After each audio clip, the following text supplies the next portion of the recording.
Good morning, students.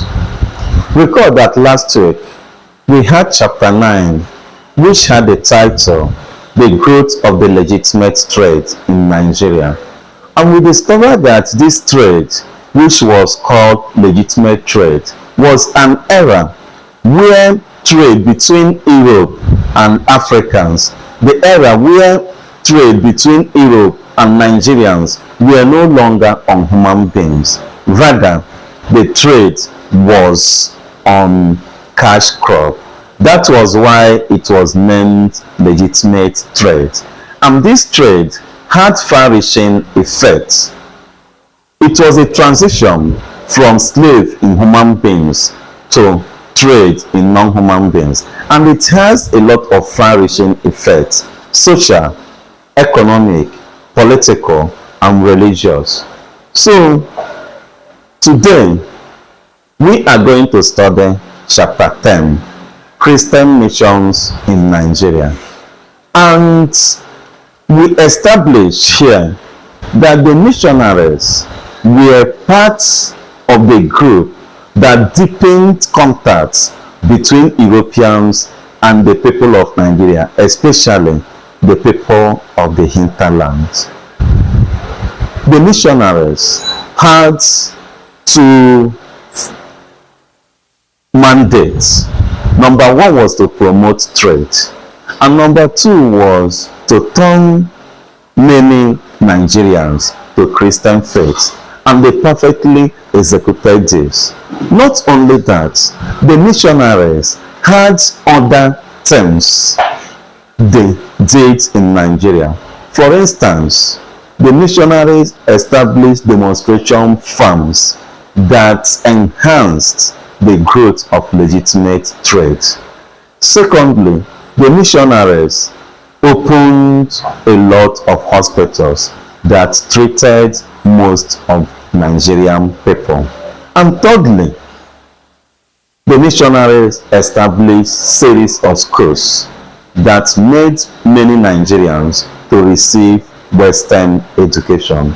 Today, we are going to look at the objective of today's lecture in chapter 10 to know actually the contributions of the European missions in Nigeria. And we say that at the end of today's chapter, our students should be able to account for the motive behind the 19th century Christian missions. We will also examine and know the names of the churches that participated in missionary activities in Nigeria. We will also assess the impact of the Christian missions in Nigeria. And the impact can be divided into two.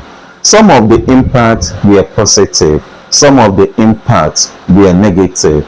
Having seen or looked at the objectives, the next thing we are going to consider is we look at the missionary activities in Nigeria, and we identify two areas or two waves of preaching. The first wave of Christian missionaries in Nigeria was between the 15th century and the 18th century.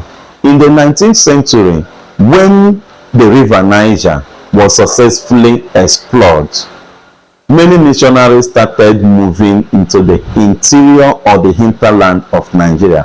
Before the exploration of the river Niger, most of the activities of the Christian missions were around the coastal area. For instance, the Portuguese missions, most of them settled in Benin and Warri. It was after in 1830 when the Lander brothers, Richard and John, had successfully explored the river Niger that the second wave of the missionary activities in Nigeria started in earnest. We are now going to look at the motives of the 19th century Christian missions. What were the reasons why most of these Christian missions started coming into West Africa, started coming into Nigeria in the 4th in the fourth decade of the 19th century. And we are going to identify some of the motives. Number one was religious motive. The primary motive was, of course, religious. To many people in Europe, Africa was pictured as one universal den of desolation, misery, and crime. Therefore, Africa had a special attraction for European missionaries who wished to save the souls of Africans rescued from slavery by converting them to the Christian faith. Christian missionary interest in West Africa was further stimulated by the desire to halt the spread of Islam, which in this century was making tremendous headway towards the south. Again, the European Christian conscience had been stung by the white man's role in the slave trade. The spread of Christianity to Africa was therefore regarded as a religious duty, a means of atoning for the Europe's crime against Africa.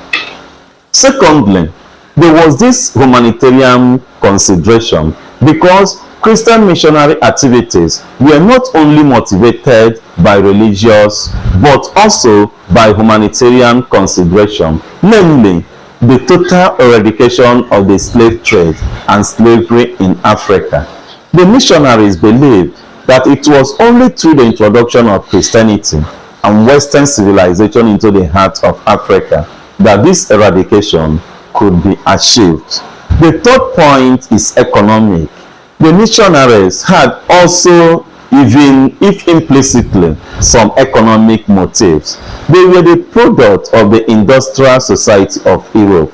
They could not therefore be uninfluenced by the demands of the industrial revolution. In addition to this, most of them facilitated the movement of these traders and many industrialists. The fourth point and the final point is political motive. We say that it has been suggested that the missionaries had perhaps indirectly political motives. Surely, they cooperated with the colonial powers in the extension of the latter's authority and influence in various parts of Africa. Their object for supporting European colonization of the interior was to ensure protection for themselves by getting the colonial government to apply force where necessary, to impose law and order, and to suppress the slave trade. We now look at the impact of Christian missions in Nigeria, and we say that Christian missionaries did not make a lot of impact in Nigeria from the early 1840s when they arrived up to and including the colonial period. Their influences can be broadly grouped into positive and negative impact. We look at the positive impact of the Christian missionaries in Nigeria. The first one is that the introduction of new religion. The missionaries introduced a new religion called Christianity, which apparently broke down tribal and racial differences in the society by preaching the universal brotherhood of man. Secondly, the missionaries in Nigeria promoted Western education. They introduced and greatly promoted Western education. Schools were established primarily as nursery of the Christian missions from which Christian leaders would emerge. Point number 3. They initiated the development of vocational/industrial education.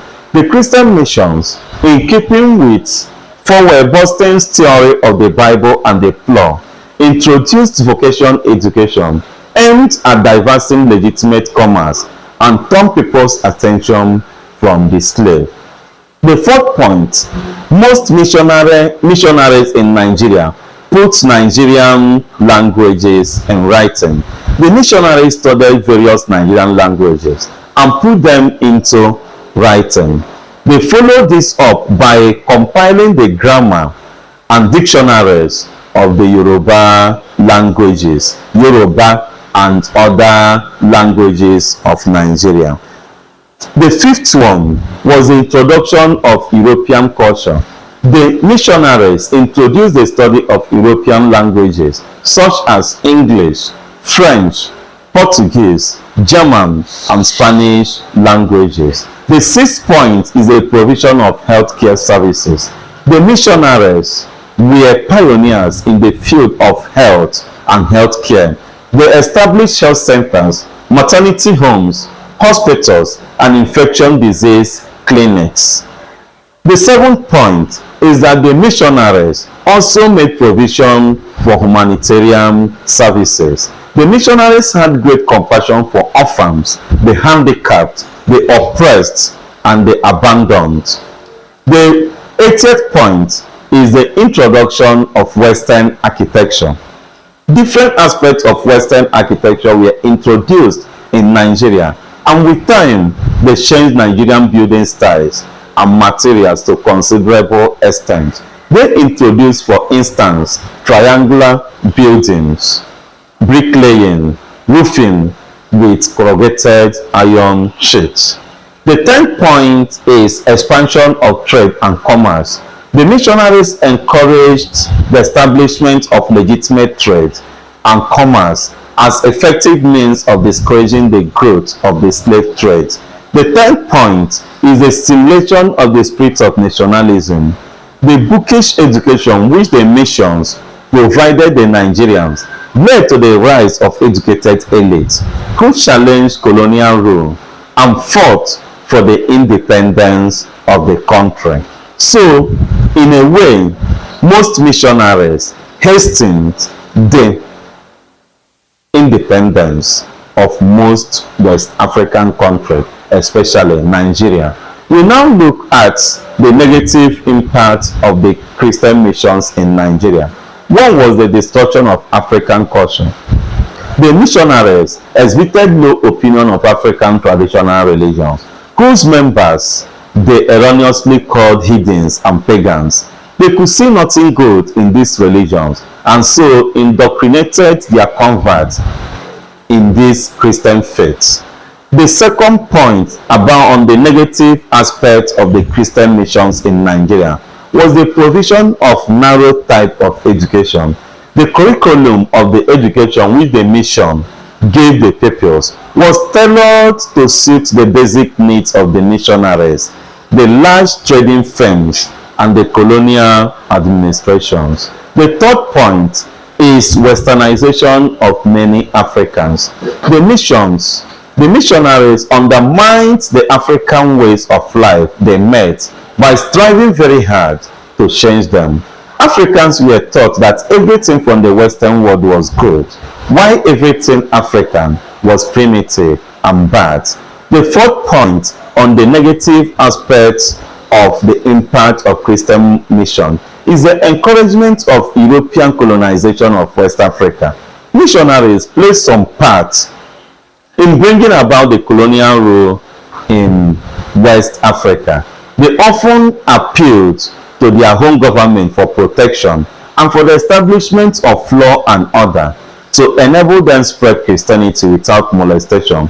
They felt that the existence of slave trade and human sacrifices could not be shaked unless some forces sanctioned by foreign governments were used on the Africans. For instance, in response to the request by Thomas B. Freeman of the Methodist missions that a British presence be established at Badagry, Governor McLean of Cape Coast, Castor, hoisted a British flag at Badagry in 1843. So, most of these missionaries in Nigeria facilitated the liquidation of so many empires, so many kingdoms, and so many communities in Africa. Most of them lost their independence and they later became colonized or were reduced or subjected to British rule.